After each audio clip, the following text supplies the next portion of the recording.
Five things that help me to wake up early in the morning even when I struggle. So, without wasting much time, let's start. I understand many people would be struggling to get up in the morning even when they plan a lot and still end up waking up late in the morning, or they find themselves doom scrolling at 2 a.m. at night. So, I'll tell you here five things that has helped me personally to wake up early in the morning. If you watch my very recent shorts, you will get to know that this is my weekday routine, and some days, when I feel to get up early in the morning, even on the weekends I do, and sometimes I just avoid when I need some sleep. I'll only tell you the tips that I myself has followed and that worked, and I hope that helps you as well. So let's dive in without wasting much time. Number one is nighttime wind down. I know a lot of people would be thinking or saying that ये तो सब कहते हैं to, and I totally agree with this. So what time you wake up in the morning depends on what time you have slept the night before. And it does not mean that you were on bed and kept scrolling, kept using your phone, and still expecting yourself to wake up early in the morning and that to be feel fresh and not tired. But which is, I know for people it might be true that you get 2 to 3 hours of sleep and feel very refreshed when you get up in the morning. But I'm one of those people who doesn't get enough sleep, then I definitely cannot function the next day. So it's better you sleep at least 6 to 8 hours at night to feel good. So if you are aiming to wake up at 5 a.m. in the morning and still scrolling till 2 a.m., then that's something very magical. Please do let me know how you managed to do that. But try sleeping by 9 or 10 p.m. Point number two, pre-made to-do list.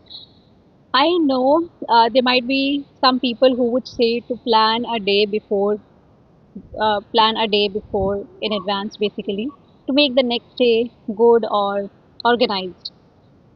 Somehow it is very true because I'll give you an example. Personally, what I do is earlier my calendar used to look completely blank and without any planning.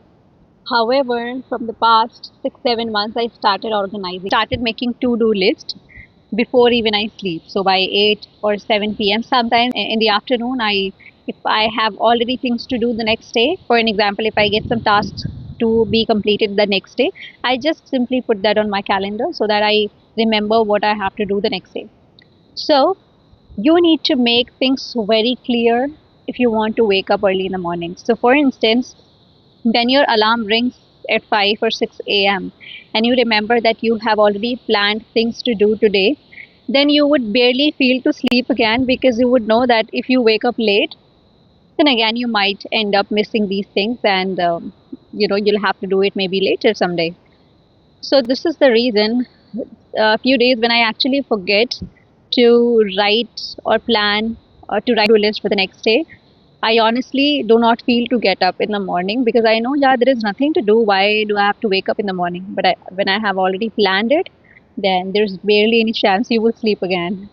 So, point number three is morning prep. So, for a person like me who is working completely from home, then definitely I don't have to keep planning my outfit.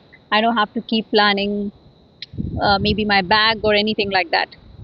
But for people who are working from office, who are students, or then definitely those people should prep their morning a day at night. I mean, a day before. So what you can do is you can maybe prepare your bag, what you need to take with you the next day, or your books if you're a student. If you're a college student or a school student, definitely you can prepare all these things. And if you are an office person, you can prepare your bag again, or maybe prep your breakfast for the next to do. What personally I do is I organize my study table sometimes, just to make sure that my workplace is organized when I'm working the next day in the morning, and it does not feel like a mess when I'm waking up at 3 a.m. and just seeing the mess.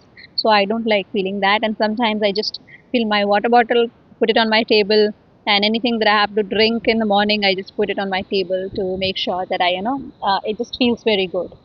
And that brings me to point number four. You need to beat doom scrolling. So doom scrolling is not something that I think we sometimes lose control while using phone, and we just keep scrolling even without realizing that it has already been 2 hours and we have. So this is something that I'm still practicing. I'm not perfect in this yet, but still I am doing my best. So I know a lot of people would say to go to the bed and do not use your phone at least 2 hours before you sleep or 3 hours. Okay, but personally, sometimes I find it difficult. So what I do is at least 15 to 20 minutes before bed, I just leave my phone. I turn off the internet and put it on airplane sometimes, or just leave it my phone on table. I do not keep my phone, and when the alarm rings in the morning, I wake up like that. Point number five is micro moment. And micro movement is this is one of my favorite points to do. I know micro movements will not help you gain or lose massive weight. However, that will give you the energy to make you feel in the morning that you are not feeling asleep, you're not feeling lazy, or you're not feeling that you are putting a lot of effort to actually make your morning better. So something that I personally follow and I like to follow it, which is doing micro movements in the morning. So when I get up in the morning, so while you brush, do 10 squats. It's just like I sometimes also give myself a challenge or simply just put it on your to-do list that you have to tick. So I just put like do just two pull-ups. So I just do two pull-ups. It's not a big deal to do two pull-ups or one pull-up, but at least if you have micro movement written there, sorry, it's a dog. So it will definitely help you. And while you brush, you can walk 50 steps, 100 steps. Or if you're feeling asleep, just get up and walk 50 steps and count each and every step. And when it's 50, definitely when you have all your focus distracted from one particular thing to another, then you feel less sleepy. So these are the five easy to follow steps that has made my this morning which was extremely disaster. Now it's organized, it feels good, it doesn't feel that I'm putting a lot of effort when I'm getting up in the morning or just to follow my routine, but it definitely helps and I am pretty sure it will help you as well. So you can follow and let me know if it helps or not. Thank you. Bye bye.